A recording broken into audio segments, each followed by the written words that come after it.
So I'm back. I know you see the difference. You hear the quality of the mic, you see the headphones, you see the studio coming together nicely as well. I'm back and I'm excited because I've spent a lot of money to sort of upgrade the sound system a bit and move things around, trying to get this place looking fully set up before the end of the year. But anyway, that's not why I'm here today. I'm here today because there's something that I wanted to talk about, and it's in regards to like finances.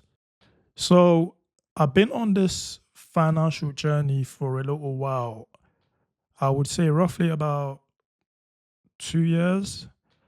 I've been fully locked in, like really into it, studying different things and looking at different investments, putting my money in different things, saving, I'd say roughly about 40% of my salary. So I basically don't spend at all. I've got no interest in spending money. A couple of years ago, I was really reckless when it comes to money.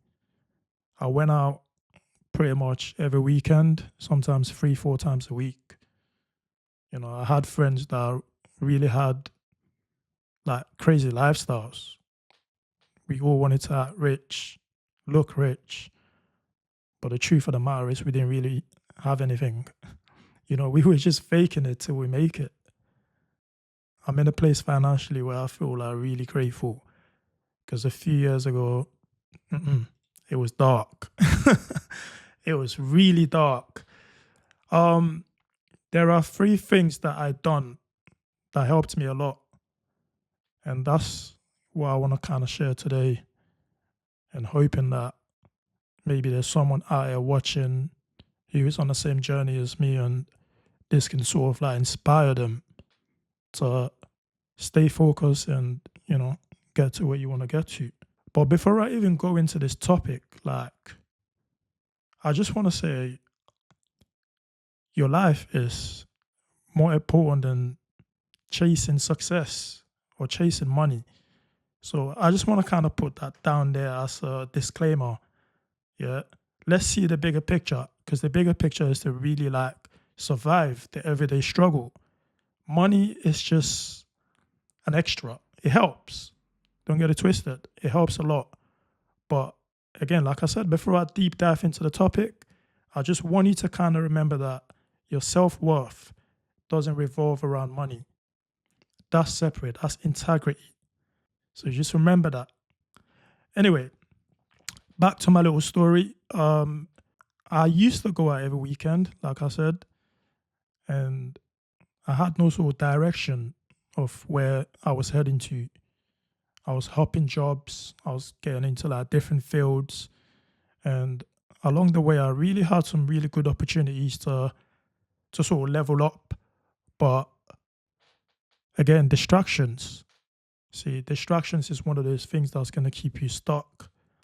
And by the time you know it, 5 years gone down the line, 10 years gone down the line, 20 years gone, and you're still in the same position doing the same thing that you were doing 20 years ago.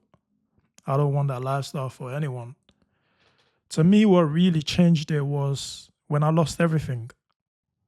I lost my job, I lost my mom, and then I lost my friends, and I lost everyone pretty much that was around me all the time. That's when reality really set in for me then. I realized I only got me. No one's got me. I thought people had me. But when that happened, everybody ran away. But anyway, in 2020, the pandemic happened and I was still working. I was working in banking. And the funny thing is, I used to give people all this advice about money and how to manage their money and all of that stuff. But I was really terrible. I was bad with my own money, but I was really great at giving advice.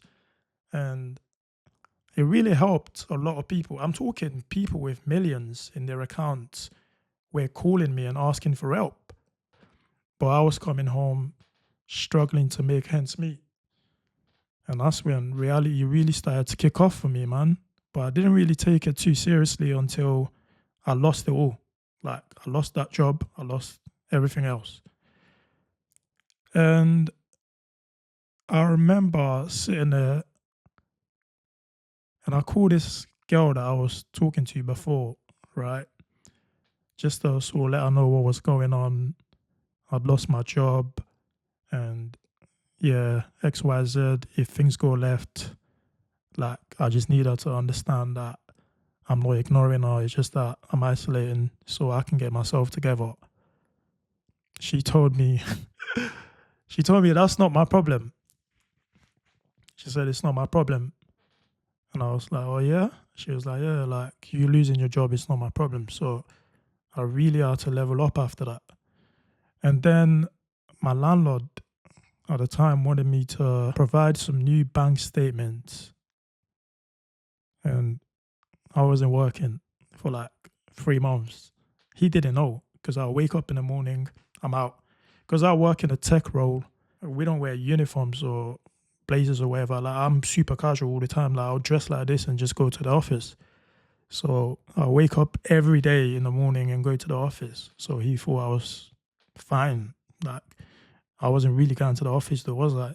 But yeah, he wanted me to provide some bank statements and I couldn't provide them. So I just told him like, hey, listen, truth of the matter is I lost my job. I'm gonna keep it real with you. And yeah, I'm looking for a new one now.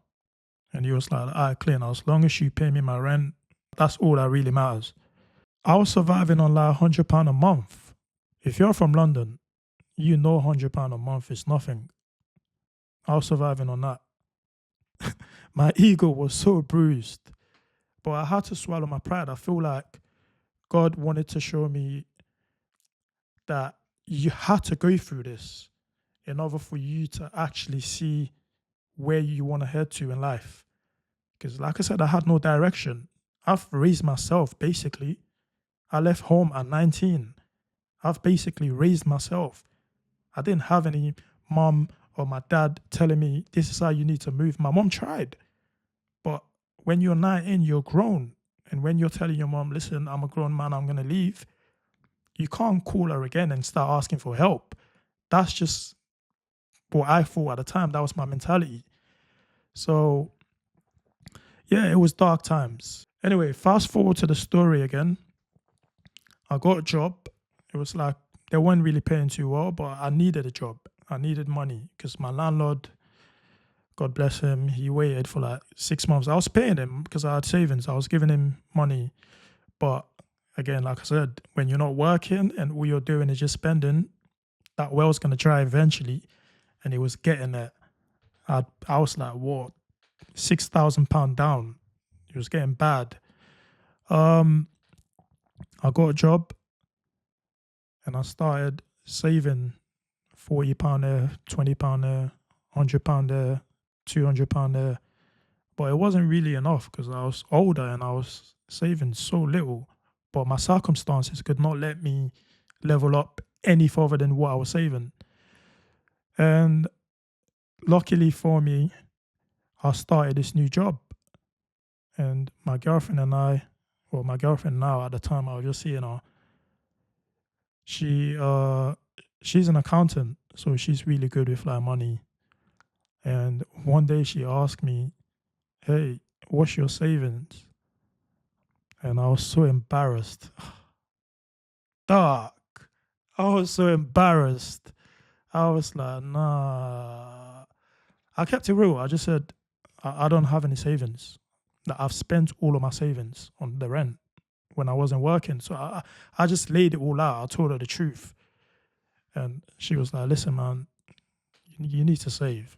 Like, you really need to. For emergency, you need to. And I thought, nah, yeah, I got to, man. I got to save. So anyway, since then, I started saving like 30-40% of my salary every month.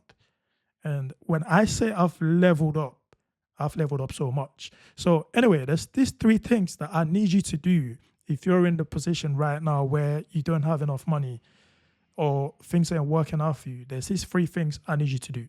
Number 1, you need to clear off all of that debt. Your debt needs to go.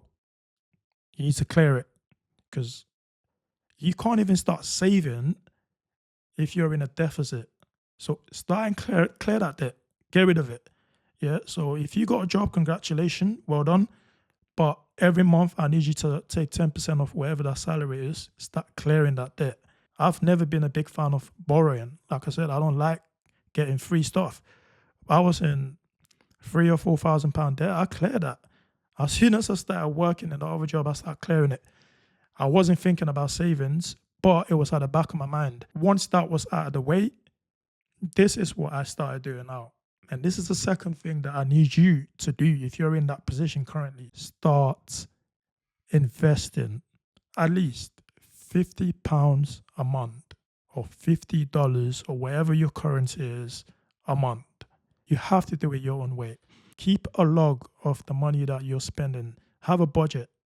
That's the main thing. Just have a budget. When you have a budget, it kind of just eradicates all the bullshit. So have a budget of how much you're paying off in debt. Have a budget of how much you're spending a month. And as simple as that, I was able to save a lot of money. I think I've given you 2 points. I feel like I'm waffling at this point, man, because all of this is not planned. It's just literally coming off my experience. I don't know if I'm on the second or the third point, but I'm just gonna assume it's the third one. So the third thing that I done was I tried to find myself, because you're gonna keep doing the same things again and again and again if you don't know who you really are. And I felt like I didn't really know who I was, which is the reason why when people wanted to go out and they call my phone, I'm like, yeah, I'm down, because I had no awareness of who I was. So once I was able to find that awareness of who I was, it kind of just made me realize that I need to set boundaries in every area of my life. If you're messaging me about coming out and I don't have enough money, I'm going to be really simple. I don't need to explain my finances to you, but I'm going to let you know it ain't happening tonight. Maybe another time, but not today. Or if you haven't made any plans with me and you're just going to call me out of the blue and be like, come outside, let's do this, I was just straight up going to say no. Setting boundary was something that really, really changed the way I interacted with people. And it really kind of shaped my circle as well. Because when you say no to people, you really see the true side to them. Like they become really, I don't know, like uncomfortable with the word no. And you just got to know yourself and be comfortable with saying it. If someone truly respects you, they're going to respect whatever decision you make. Because at the end of the day, it's your finances. It's not theirs, right? So it's yours. So if they invite you and you don't feel like you want to go, feel free to say, I'm not coming. No should be more than enough. If we're friends, if I say no to you, it should be more than fine. All right. And I believe those are the things that I done. But I want to squeeze one more thing in. And I kind of touched on this earlier, but I'm going to touch on it again. Be very careful with who you decide you want to ride this journey with, I guess. Some women, and including men, right? Let me not be sexist. So if you're a girl listening to this, also choose the guy that you want to, choose your struggles right. That's what I'm trying to say. So some people, they're only there for the ride. They're not there for the journey. What do you bring to the table? Because if you're not bringing nothing to the table, don't sit on the table. Because in this day and age, times are hard. One person's finance is not going to be enough. You need two people's finances. Now, listen, for all the fellas out there that really got it or are very traditional, listen, I'm not faulting you because everyone's different. I've been that guy. But then it got to a point where I had to sit my girlfriend down. I didn't really even have to. She understood, like, in order for us to get to the lifestyle that we really want, we've got to build together. I didn't know what to expect, but the minute we started speaking, I found out we both had the same sort of mentality around money and the life that we want to live and the lifestyle that we want in the future, right? So we're very big savers over here. We know it's not going to be easy, but with two people's finances, we could get there quicker. And that's the last thing I want to leave with you, man. Just be careful who you want to build with. Choose them right, because they could be your downfall. Trust me. Anyway, that's the end of today's talk. I was all over the place. I'm really excited about my studio. I didn't really plan the topic right, but I think you get the message. Because to me, doing this YouTube stuff is to get a message out. And I know my message is very loud and clear. Take care of your finances. Because if you don't, I guess we'll never know. Peace.